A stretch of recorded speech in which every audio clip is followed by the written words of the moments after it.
was just a nasty atmosphere at Wembley to begin with. There was this horrible right-wing element, soccer hooligans, National Front people, all this stuff in the audience. It was sad, and it was angry.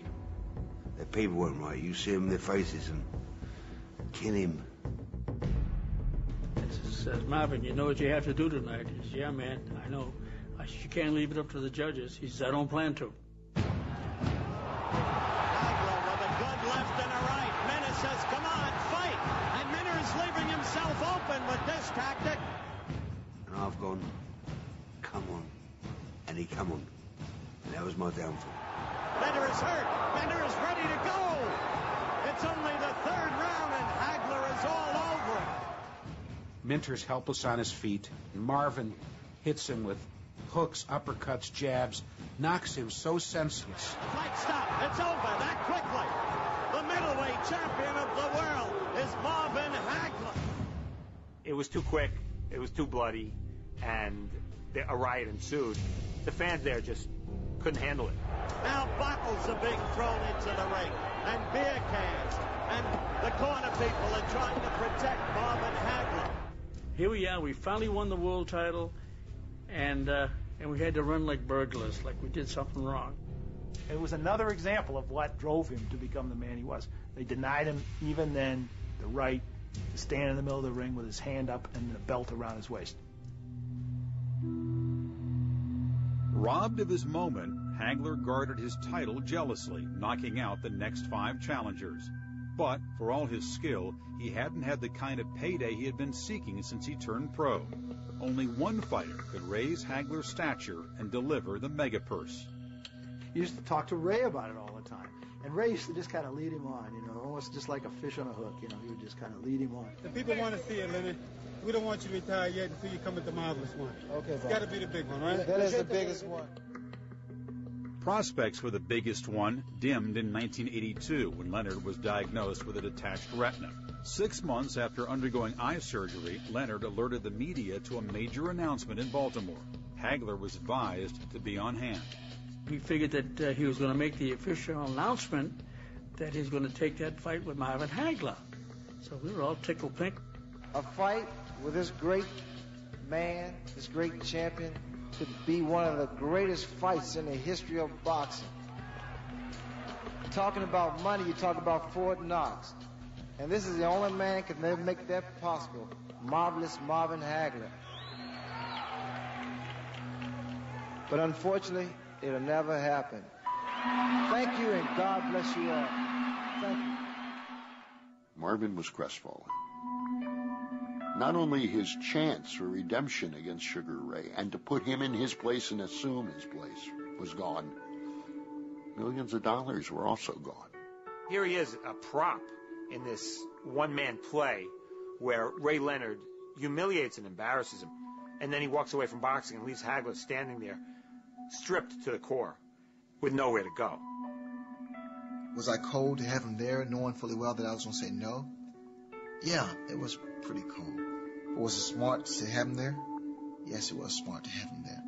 I just want to continue to create that drama, that intrigue. I did that.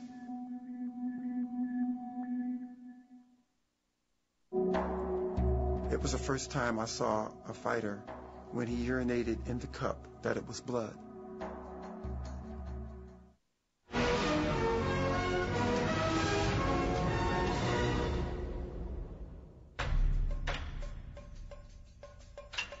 I was really a Marvin Hagler believer. He was the most dedicated fighter I've ever been around in my life. I mean, when he went to training camp, he used to call it going to prison, and he meant it. I mean, he isolated himself, usually out in Provincetown, way at the tip of Cape Cod. Whether it rained, whether it snowed, whether the sun was shining, we're up with the crack of dawn, and we out there would hit that road. Couldn't think about it. I knew it. Who's the champ? I'm the champ. No family, no friends, nothing. As the fight would approach, he would purposely get mean. We'd have 4 or 5 sparring partners sitting at ringside with headgear on, ready to go. 2 rounds, 3 rounds, man would say, get him out of here, give me somebody else in here, right? A fresh body. That was him. He was vicious and mean. By the mid-1980s, Marvelous Marvin Hagler had taken on all comers. After 11 title defenses over 5 years, he stood alone, wealthy, respected, and satisfied. Long-time champions are rare. Hagler was one of those champions who wanted to stay on top of the mountain. The only thing that counts, man, is that I'm taking these back home. That's all that counts, man. That's all that means anything to me. I think there was a feeling of being somebody, because that championship belt meant the world to him. That was his identity.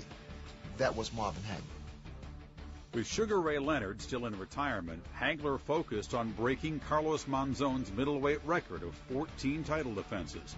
In 1986, he looked for number 12 against John the Beast Mugabe, who had won all 26 of his fights by knockout. Mugabe is a slugger, total slugger. And I noticed that Mugabe was outboxing Marvin for a while. When Leonard sat there that night, the Marvin Hagler he saw wasn't marvelous anymore. A little bit lack of reaction time, a little bit off on his speed. Some of the body shots that he sustained from Mugabe were unbelievable. While Marvin won that fight, I think it took more out of him than any other fight in his career, and I'm not sure physically he was ever the same afterwards. It was the first time I saw a fighter, when he urinated in the cup, that it was blood. Mugabe was a rough customer, and Marvin finally beat him. And then he said to me, he said to Pat, "That's it. I'm not fighting anymore."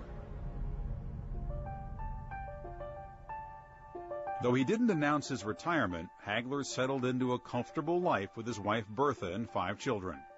Financially secure, he emerged a man in full from those scary, bullet-riddled nights in Newark. He didn't even harbor ill will toward the man who had ridden in limos while he fought to survive back in the day. Marvin and I were pretty good associates, friends in a sense. He gave me the courtesy of coming to my restaurant that I co-own with Mike Trainer.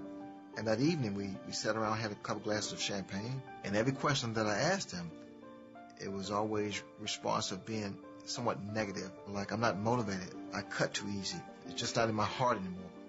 You know, he's telling me all these things. I'm saying to myself, this would be the perfect time to fight him. It was all a con by Leonard. He was never Marvin Hagler's friend, but Marvin Hagler mistakenly thought that he was. He got sort of lured in by the same things, ironically, that he hated. You know, the smile, the slap on the back, the phony, hey, how you doing? He bought into it too. On May 1st, 1986, just 7 weeks after the Mugabe fight, Leonard announced he would come out of retirement to fight Hagler for the middleweight crown. Yet the champ, after years of denial, was slow to accept. He didn't want to do that fight, not because he was afraid of Ray, but because it was enough. He didn't want to fight anymore. He couldn't concentrate on the fights the way he had in the past. It was an agonizing period because Bertha was opposed to the fight. They were having some marital problems at the time, and it wasn't any secret. I always felt that Bertha, more than most of us, knew that Marvin had slipped. Pat Petronelli, his manager, and myself drove through the night to where Hagler was living in New Hampshire. Pat sat down with Marvin to convince him to take the fight.